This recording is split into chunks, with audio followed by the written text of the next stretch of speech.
Finora la sua vita, sia professionale che umana, il contatto con gli altri, l'essere conosciuto, avere un confronto con gli altri anche quando ha fatto il suo lavoro, che cosa le ha insegnato la vita? Tanto, mi ha insegnato tanto, e se io ancora continuo è per l'amore della gente, è perché la gente ha sempre avuto fiducia in me, anche per il nostro lavoro, quello che abbiamo fatto, i film per esempio.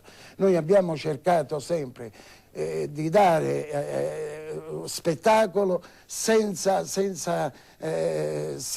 infastidire il pubblico. Magari film non per colpa nostra, prodotti con pochi mezzi, però film puliti, film che possono vedere tutti. Ce n'è solo uno, guarda caso, uno solo, che poi l'ho fatto da solo, che è Ultimo tango a Zagarolo, perché mi ero specializzato nelle parodie, e guarda caso che fu un film che io litigai dicendo: perché lo volete fare questo film vietato ai minori dei 18 anni? Me lo fecero fare vietato ai minori dei 14 anni, il che per me è stato un danno, e io dissi a Riccione per questo film Tango a Zagarolo: questo vale per due, primo e l'ultimo. Ma guarda caso, ripeto, la produzione, almeno l'ho saputo, l'ho letto sull'Espresso, questo film viene inserito nei film da salvare tra l'America e l'Europa. Cioè sono 150 film che hanno scelto gli americani da salvare e mettere in un museo, e dall'Europa dei 25 film proprio hanno, insieme a Fellini, Olmi e altri, Visconti credo eccetera, hanno messo pure Ultimo tango a Zagarolo. Che cosa dice? Lei è un giovane che vuole entrare in questo mondo non sempre facile, molto complicato, poliedrico, frastagliato dello spettacolo. Di non montarsi la testa. Se ha le carte in regola e ha fiducia in se stesso, deve andare passo dietro passo. Questo per quanto riguarda il mondo artistico. Il mondo artistico. E per quanto riguarda invece la vita, i trabocchetti che ogni giorno, gli ostacoli, le difficoltà che si possono incontrare, lei che cosa dice? Deve lottare, deve lottare. Io l'ho letto in un libro adesso di un poeta siciliano: noi quando veniamo al mondo veniamo con i pugni chiusi, perché simboleggiamo la lotta. Quindi noi dobbiamo lottare, perché è un gioco, bisogna lottare, però bisogna fare questa lotta, bisogna farla senza violenza.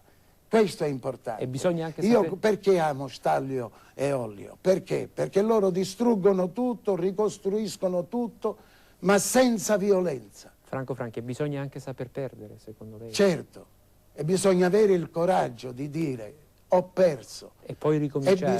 E bisogna avere il coraggio di dire: ho sbagliato.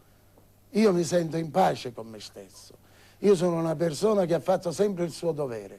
Poi, involontariamente, anch'io avrò pestato i piedi a qualcuno o avrò detto qualcosa fuori posto, ma sono un essere imperfetto. Quindi lei è per il perdono anche? Imperfetto. Io non spetta a me. Io sono un imperfetto. E non mi posso, nessuno è perfetto di noi. Quando a volte bisogna parliamo, perdonare, bisogna saper perdonare. Bisogna saper perdonare, bisogna saper capire il perché, non bisogna equivocare, bisogna stare attenti. Parlavamo prima della mamma, la prima figura femminile che ognuno di noi incontra nella propria vita. Certo. Poi le donne, la donna, sua moglie, come hanno inciso nel suo modo di essere? Che tipo di rapporto lei ha avuto con l'essere femminile? Io devo dire la verità, sono stato molto fortunato con le donne, molto. Però mi sono sempre, come dire, attenuto a certe regole.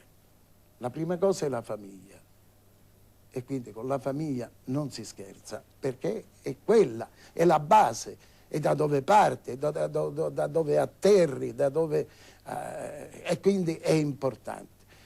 Ho sempre cercato di fare le cose in modo di non dare dispiacere a nessuno.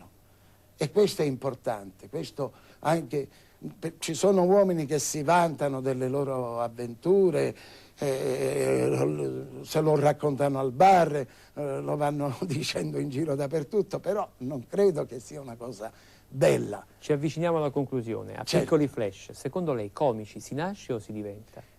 Si nasce.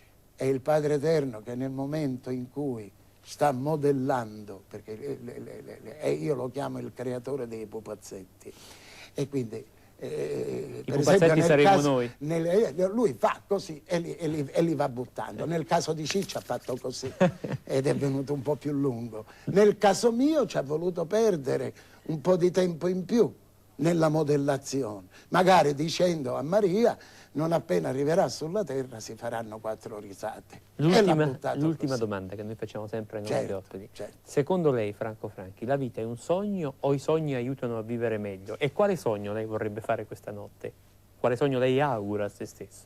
Dunque, per quello che riguarda la vita, per me è veramente un sogno. Quindi è il sogno invece? E quindi è il sogno. Il sogno che lei vorrebbe fare questa notte? Vorrei svegliarmi al di là del sogno.